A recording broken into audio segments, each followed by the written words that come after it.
about to see is not entertainment. It's a quiet window into a loud crisis. One unfolding on sidewalks, under overpasses, and in the silent corners of a city that once promised so much. At night, parts of Los Angeles simply disappear from the map of safety and order. There are streets where the law doesn't reach, where emergency calls go unanswered, and where being alive is no longer enough to be seen. For those living in tents or cars, losing a home isn't just losing shelter. It's losing your place in society. No address, no ID, no help.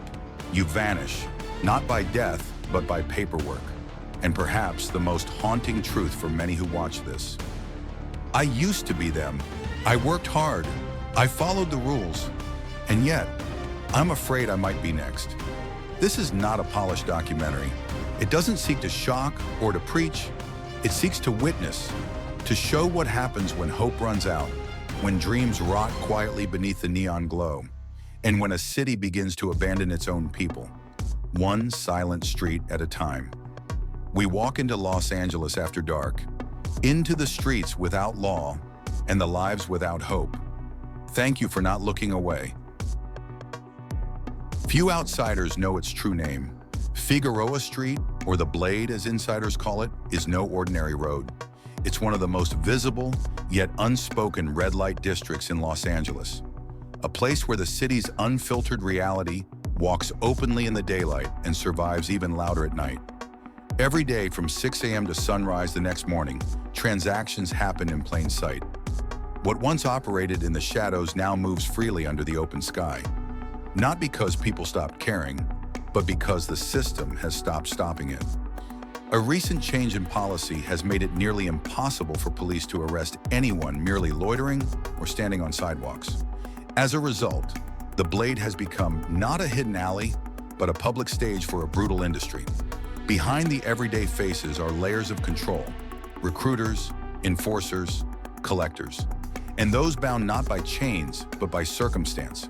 Some say they make $1,000 to $1,500 a night, up to $10,000 a week with steady clients. But those numbers don't speak of wealth. They speak of survival, demanded at inhuman pace. Some work 72 hours straight. Some serve 140 clients over 3 days. Some are barely 18, some even younger. One woman puts it simply, "I started at 17, I'm 28 now.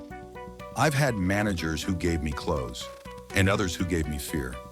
It's called the game, but those in it aren't playing, they're caught.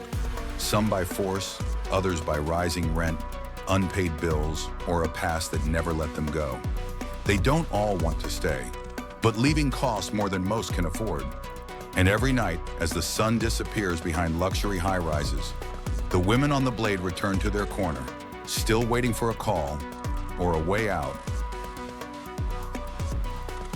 If you've ever set foot in downtown Los Angeles, it's hard to imagine that just a few blocks away from luxury apartments and high-rise offices lies another city. One with no zip code, no services, and no exit. They call it Skid Row. But it's not a neighborhood, it's a wound. Spanning more than 50 city blocks, Skid Row is home to one of the most concentrated homeless populations in the United States. Thousands live here, not temporarily but permanently, among tents, makeshift shelters, and sidewalks marked not with street art, but with human suffering. There are no utilities, no clean water, and only 9 public restrooms for over 2,000 people, many lacking toilet paper, soap, or even doors. Trash piles up, infectious diseases spread.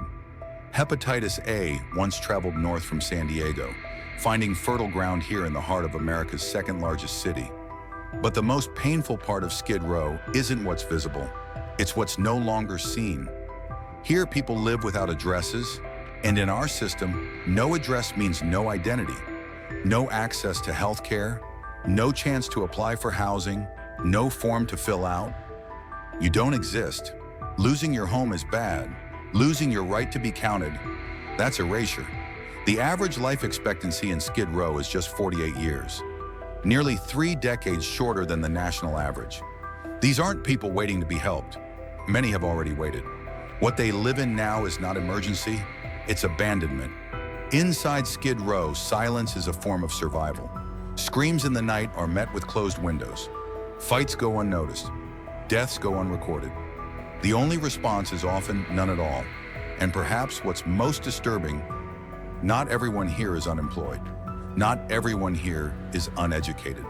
Some once worked in hospitals, some once voted in elections, some once paid rent just like you do now. But when housing prices rise 28% over 15 years and incomes drop 8%, all it takes is a layoff, a diagnosis, or a rent hike, and you fall. And when you fall in Los Angeles, there's no one waiting at the bottom. In Los Angeles, freedom is not always the opposite of imprisonment.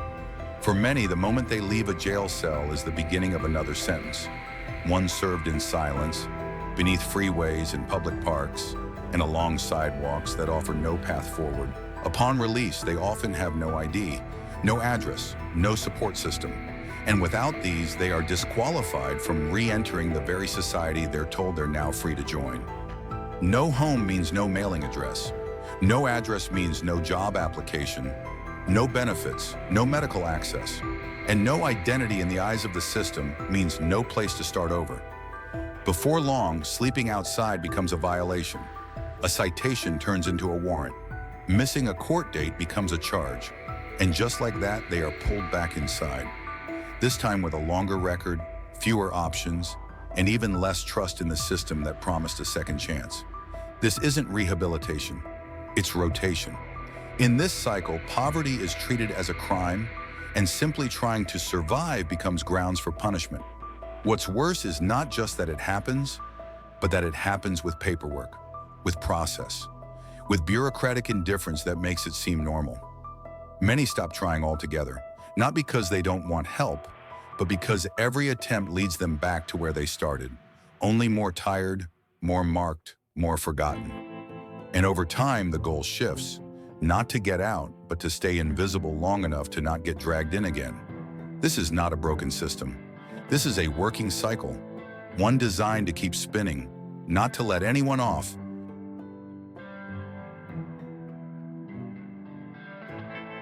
In the ecosystem of homelessness, there are no safe zones. But for women, the danger is not just more frequent, it is more intimate, more hidden, and more complex. To be a woman on the streets of Los Angeles is to live in a body that never stops being vulnerable. It's to understand, often too quickly, that survival is not just about finding food or warmth, but about defending your own skin, sometimes against the very people who share your struggle. According to frontline support workers, up to 90% of unhoused women in LA have experienced serious trauma, physical, psychological, or both. The violence doesn't always come from strangers.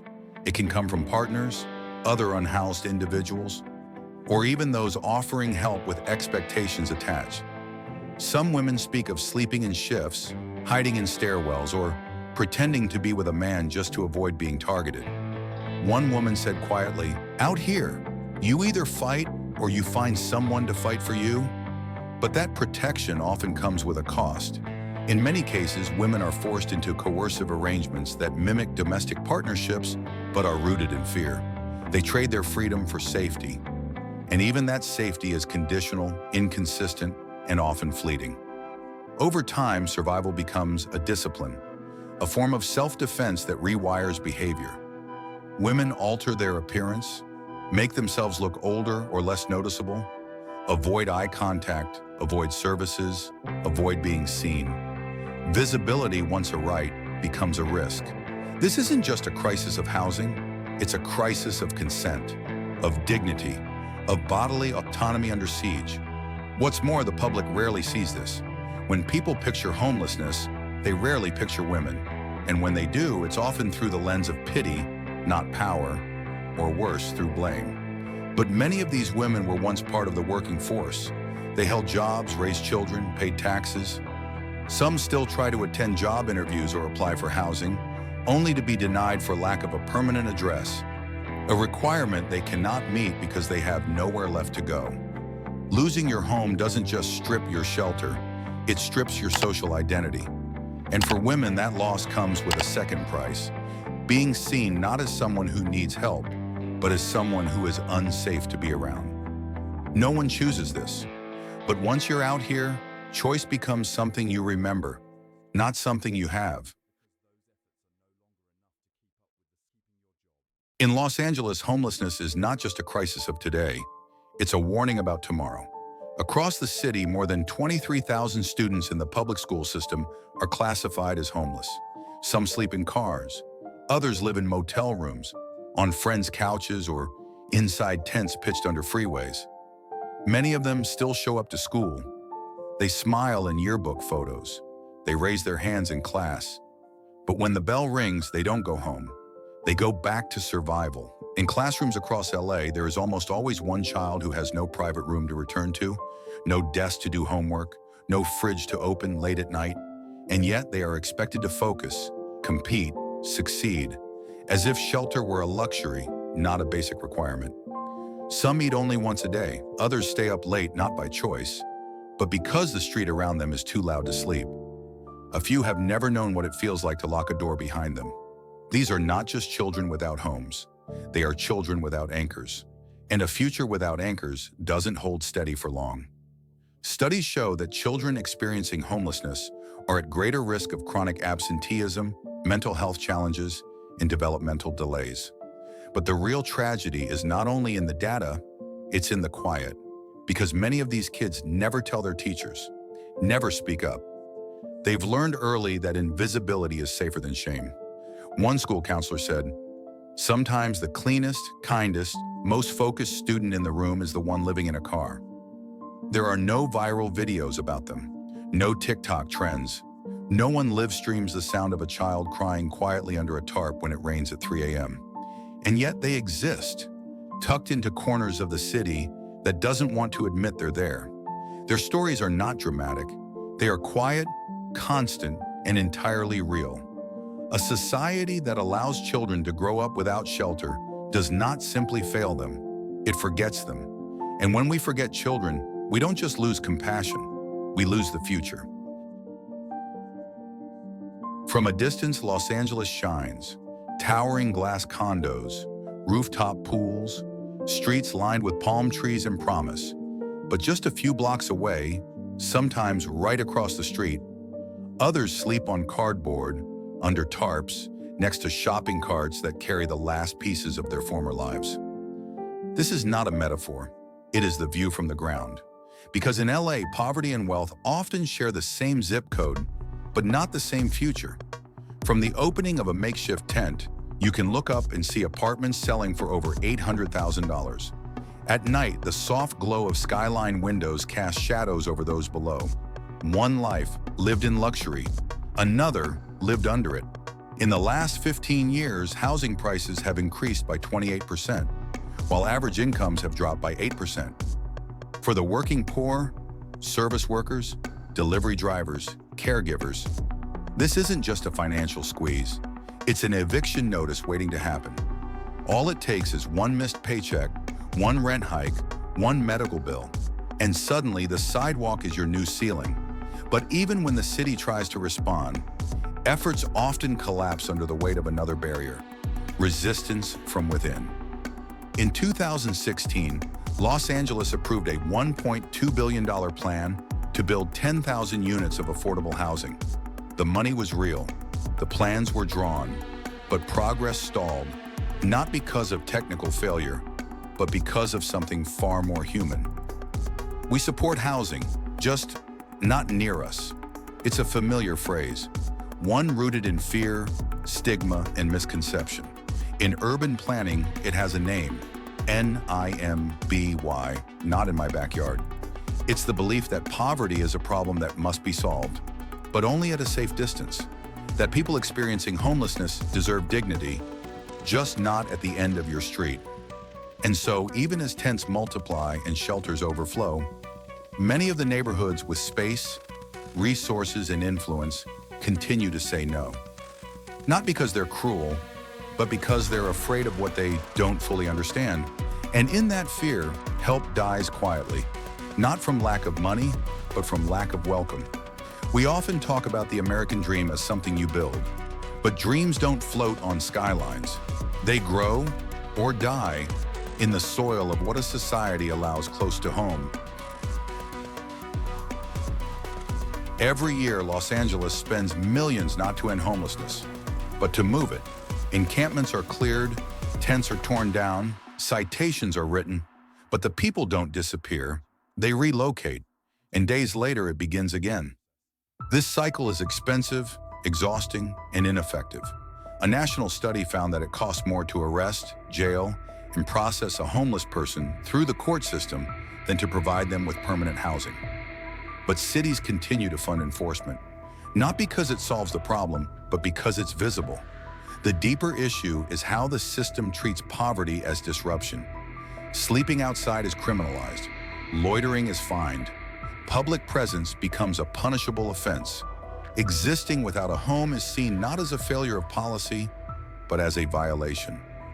Police are asked to respond to symptoms they cannot fix: mental illness, addiction, lack of housing. In many cases, officers arrest the same individuals again and again, not because they're dangerous, but because there's nowhere else for them to go. Meanwhile, countries like Finland and Denmark invest in housing-first models, where shelter is not a reward, but a starting point. And the results show, where housing is stable, recovery becomes possible. So the real question is not whether we have the money, it's whether we're willing to spend it on solutions instead of the illusion of control. Los Angeles has always been a city of contrasts, of light and shadow, of fame and forgetting. But the divide we see today is not just economic, it's moral. Across these streets, we've met people who once had jobs, homes, families. They followed the rules, paid their dues, and still, they fell. Not because they gave up, but because the system gave way beneath them. We saw women forced to trade safety for silence, children growing up without walls, without rest, without the luxury of being children. Men arrested not for what they did, but for where they had nowhere else to be. And perhaps most painfully, we saw how easily a city can become used to this, how indifference over time starts to look like order. This isn't about statistics. It's about the stories that vanish when no one bothers to listen. Because when visibility becomes a privilege, the unseen lose more than shelter. They lose their place in the story. So if this documentary stayed with you, even after the screen fades, don't look away, not with pity, not with guilt, but with the quiet understanding that what we ignore today might be what we become tomorrow. Subscribe to join us in exploring the untold sides of America, one city, one story at a time.